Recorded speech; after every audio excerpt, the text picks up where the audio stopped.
बोईसरच्या भारती कांबडी यांच्या प्रचार सभेनंतर उद्धव ठाकरेंनी लोकलनं प्रवास केला। बोईसर ते वांद्रे असा लोकल प्रवास त्यांनी केला। यावेळी त्यांच्यासोबत संजय राऊत आणि इतर नेतेही होते। रस्त्यावरील वाहतूक कोंडीतून जाण्याऐवजी उद्धव ठाकरेंनी लोकलच्या फर्स्ट क्लासमधून जाणं पसंत केलं। लोकलमध्ये मोठ्या प्रमाणात पोलीस बंदोबस्तही पाहायला मिळाला। राहुल आणि सोनिया गांधींवर भाजपचे राष्ट्रीय अध्यक्ष जे.पी. नड्डा यांनी कडाडून टीका केली। अर्धे विरोधक जेलमध्ये तर अर्धे बेलवर आहेत असं त्यांनी यावेळी म्हटले। भंडारा गोंदियातील भाजपचे उमेदवार सुनील मेंढेंच्या प्रचार सभेत ते बोलत होते। तसंच मोदींनी त्यांचं सरकार स्थापन झाल्यावर राजकारणाची पद्धत बदलून टाकली असंही ते म्हणाले। उत्तर पश्चिम मुंबईतून शिवसेना शिंदे गटाकडून आमदार रवींद्र वायकर उमेदवार असण्याची शक्यता आहे। मुख्यमंत्री एकनाथ शिंदेंच्या उपस्थितीत वरच्यावर बैठक झाली। या बैठकीत वायकरांना लोकसभेसाठी तयारी करा असे सांगण्यात आल्याची माहिती सूत्रांनी दिली। त्यामुळे शिवसेना ठाकरे गटाचे अमोल कीर्तीकर आणि शिंदे गटाकडून वायकर असा सामना होऊ शकतो। कल्याणमध्ये सध्या राजकीय मिमिक्री सुरू आहे। कधी या ठिकाणी कधी त्या ठिकाणी असं म्हणत ठाकरे गटाचे उमेदवार दरेकरांनी श्रीकांत शिंदेंची नक्कल केली होती। त्यावर श्रीकांत शिंदेंनी दरेकरांच्या आडून उद्धव ठाकरेंवर निशाणा साधलाय। बॉस ज्या पद्धतीनं वागतो शिकवतो तसं कार्यकर्त्याला करावं लागतं। निवडणुकीनंतर त्यांना मिमिक्रीच करावी लागणार असा टोला श्रीकांत शिंदेंनी लगावलाय।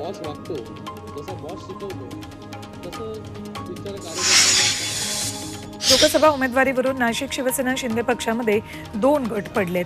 अजय बोरसे यांनी मुख्यमंत्र्यांना भेटण्यासाठी मुंबईत वर्णी लावली, तर खासदार हेमंत गोडसेंनी श्रीकांत शिंदेंची भेट घेतली। नेहमी गोडसेंसोबत असणाऱ्या पदाधिकारी आणि कार्यकर्त्यांपैकी अनेक जणांनी जाणं टाळल्यानं राजकीय वर्तुळात चर्चा सुरू झाल्या।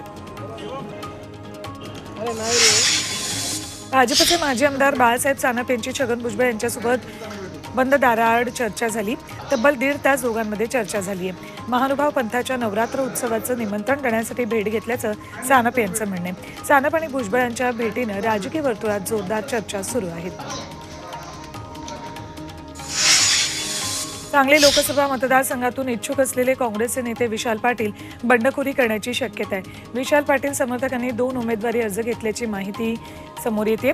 तर विशाल पाटील सोमवारी उमेदवारी अर्ज दाखल करू शकतात, मात्र त्यांच्याकडून कुठलाही खुलासा करण्यात आलेला नाही। सांगली लोकसभेत विशाल पाटलांना उमेदवारी न मिळाल्यानं विशाल पाटलांच्या कार्यकर्त्यांनी आक्रमक भूमिका घेतली। मिरज तालुका काँग्रेस कमिटी बरखास्त करत जिल्हा काँग्रेस कमिटीवरील काँग्रेस शब्द पुसून टाकलाय, तर विशाल पाटलांनी अपक्ष निवडणूक लढवण्याची मागणी कार्यकर्ते करतायत। विशाल दादा सांगली लोकसभेची जागा काँग्रेसला मिळावी यासाठी जिल्ह्यातील काँग्रेस अद्यापही आग्रही आहे, तर इच्छुक उमेदवार विशाल पाटलांनी अपक्ष निवडणूक लढवण्याच्या दृष्टीनं तयारी सुरू केली आहे। यासाठी तालुकानिहाय कार्यकर्त्यांच्या बैठकी घेऊन विशाल पाटील यांच्याकडून अपक्ष निवडणूक लढवावी की नाही याबाबत मतं जाणून घेतली जात आहेत।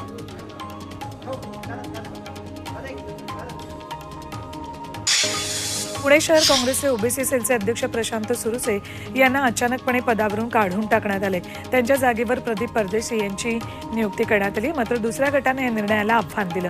त्यानंतर सुरुसे यांना पदावर कायम ठेवण्यात आल्याबाबतचं पत्र पक्षाच्या ओबीसी आघाडीच्या केंद्रीय सरचिटणीसांनी काढलं। वंचित बहुजन आघाडीचे प्रमुख प्रकाश आंबेडकर यांनी महाविकास आघाडीपासून फारकत घेत वेगळी चूल मांडली। त्यांच्यावर महात्मा गांधींचे पणतू तुषार गांधी यांनी ट्विट करत सडकून टीका केली। गद्दारांच्या युतीचा पराभव करण्यासाठी महाविकास आघाडीचा विजय झाला पाहिजे, यासाठी एमआयएम आणि वंचित बहुजन आघाडीला मतदान करू नये असं आवाहन तुषार गांधी यांनी केले। आमचा कारभार सहकार महर्षींच्या काळापासून पारदर्शक आहे, त्यामुळे आम्हाला ईडी किंवा इतर तपास यंत्रणांची भीती वाटत नाही असं विधान धैर्यशील मोहिते पाटील यांचे काका जयसिंह मोहिते पाटलांनी केले। भाजप आमदार रणजितसिंह मोहिते पाटील वगळता इतर सर्व मोहिते पाटील कुटुंब 14 तारखेला राष्ट्रवादी शरद पवार पक्षात प्रवेश करणार आहेत। धैर्यशील मोहिते पाटील 16 एप्रिलला उमेदवारी अर्ज भरणार आहेत। कथित खिचडी घोटाळ्यात काहीही हाती लागणार नाही हे ईडीचे अधिकारी सुद्धा खासगीत कबूल करतायत असा दावा गजानन कीर्तीकरांनी केलाय। जो कंपनीला नफा झाला त्याचा मोबदला सर्वांना धनादेशाद्वारे देण्यात आला, त्यामुळे घोटाळा वगैरे झालेला नाही असं सांगत कीर्तीकरांनी मुलगा अमोल कीर्तीकरांची बाजू घेतली। मात्र असं असलं तरी मी मुलाविरोधातच प्रचार करणार अशी ठाम भूमिका कीर्तीकरांनी घेतली आहे।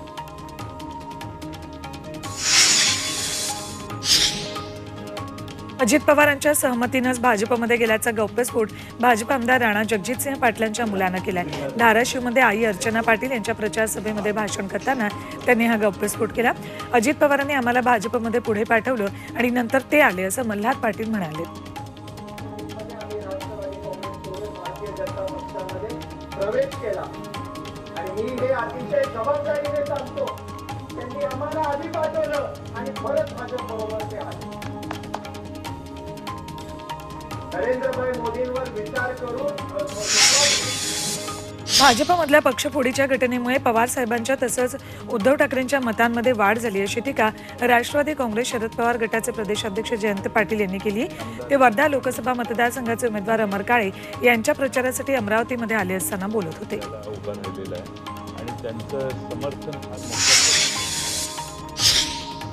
रत्नागिरी सिंधुदुर्ग मतदारसंघात लोकसभेच्या तोंडावर काँग्रेसला धक्का बसणार आहे.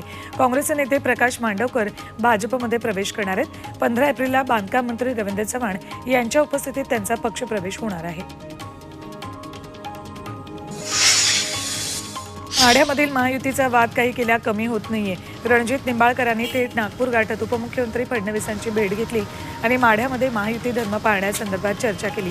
आता अजित पवार, फडणवीस आणि रणजित निंबाळकर अशी तिघांची बैठक होणार आहे.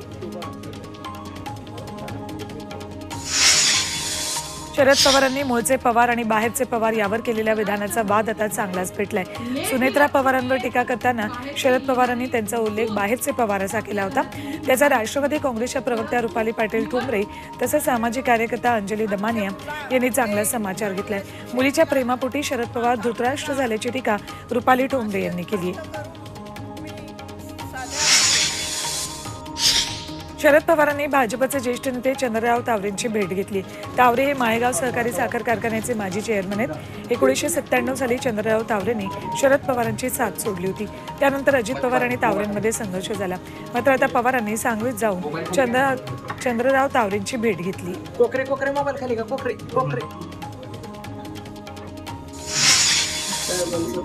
शरद पवार गटाचे प्रदेशाध्यक्ष जयंत पाटील यांनी शिवसेना शिंदे गटाचे आमदार राजेंद्र पाटील यड्रावकरांची भेट घेतली. जयसिंगपूरमधल्या घरी दोघांची भेट झाली. ठाकरे पक्षाचे हातकणंगलेचे उमेदवार सत्यजित पाटील सुरुडकर यांना निवडणुकीत मदत करावी या मागणीसाठी जयंत पाटलांनी आमदार यड्रावकरांना साकडं घातलं.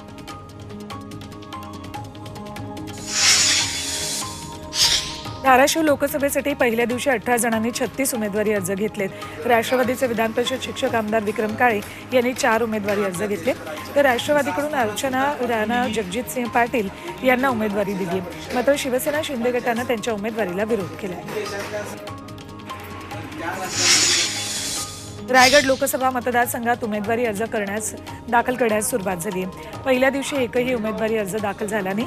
मात्र 16 इच्छुकांनी 24 अर्ज घेतल्याची माहिती निवडणूक विभागानं दिली. महाविकास आघाडीचे अनंत गीते 15 एप्रिलला तर महायुतीचे सुनील तटकरे 18 एप्रिलला अर्ज दाखल करणार आहेत. रत्नागिरी सिंधुदुर्ग लोकसभा मतदारसंघातून अपक्ष म्हणून शकील सावंत यांनी उमेदवारी अर्ज दाखल केला. शेकडो कार्यकर्ते तसंच पदाधिकाऱ्यांच्या उपस्थितीत ढोल ताशांच्या गजरात त्यांनी अर्ज दाखल केला. कोकण प्रादेशिक पक्षानं शकील सावंत यांना पक्षाचे पुरस्कृत अपक्ष उमेदवार म्हणून जाहीर केले. सोलापूर लोकसभेसाठी व्यंकटेश्वर महास्वामींनी कर्ज घेऊन उमेदवारी अर्ज दाखल केलाय. काही दिवसांपूर्वी त्यांनी नागपूर मतदारसंघातून देखील अर्ज दाखल केला होता. मात्र नागपूरमध्ये नितीन गडकरींना पाठिंबा देऊन माघार घेत सोलापुरातून अर्ज दाखल केल्याची माहिती महास्वामींनी दिली. सोलापूर माढा लोकसभेसाठी महायुतीचे दोन्ही उमेदवार 16 एप्रिलला उमेदवारी अर्ज दाखल करणार आहेत. राम सातपुते आणि रणजितसिंह नाईक निंबाळकर देवेंद्र फडणवीसांच्या उपस्थितीत अर्ज दाखल करणार आहेत. 3 लाखांपेक्षा अधिक मतांनी विजयी होणार असल्याचा विश्वास राम सातपुतेंनी यावेळी व्यक्त केला आहे. हातकणंगले लोकसभा मतदारसंघात महायुतीचे उमेदवार धैर्यशील मानेंना मोठा धक्का बसलाय. हातकणंगले लोकसभा मतदारसंघातून आमदार प्रकाश आवाडे निवडणुकीच्या रिंगणात उतरलेत. आवाडे यांनी भाजपला पाठिंबा दिलाय. मात्र ताराराणी पक्षाच्या वतीनं ते निवडणूक लढवणार आहेत. आवाडेंच्या उमेदवारीमुळे हातकणंगले लोकसभा मतदारसंघात आता पंचरंगी लढत होणार आहे.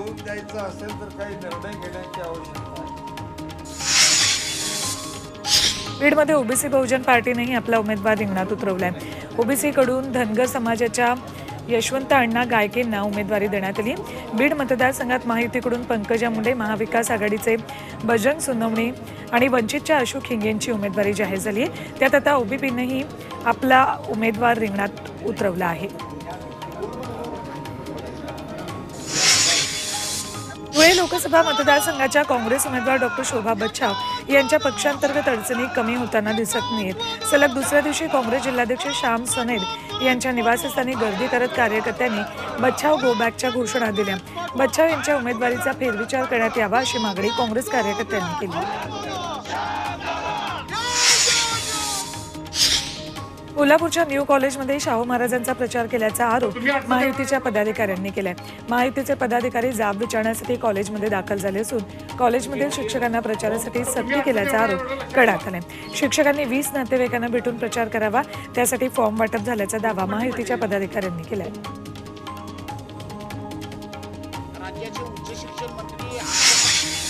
दक्षिण मुंबई आणि देशात मोदी हे एकच उमेदवार आहेत अशी प्रतिक्रिया मंगलप्रभात लोढा यांनी दिली। पुढाचं नाव आहे, यापेक्षा मोदींना पंतप्रधान करायचंय। व्यक्ती महत्त्वाचं नसून भारताचं भविष्य महत्त्वाचं असल्याचं सुद्धा ते म्हणाले। रायगडच्या पेण तालुक्यातील बाळगंगा धरण प्रकल्पग्रस्तांनी लोकसभा निवडणुकीवर बहिष्काराचा निर्णय घेतलाय। धरणाचं काम 80% पूर्ण होऊनही निवाड्यामध्ये अनेक त्रुटी राहिल्यात, त्यामुळे प्रकल्पग्रस्त संघर्ष समितीनं जिल्हाधिकाऱ्यांकडे निवेदन देत भूमिका स्पष्ट केली आहे।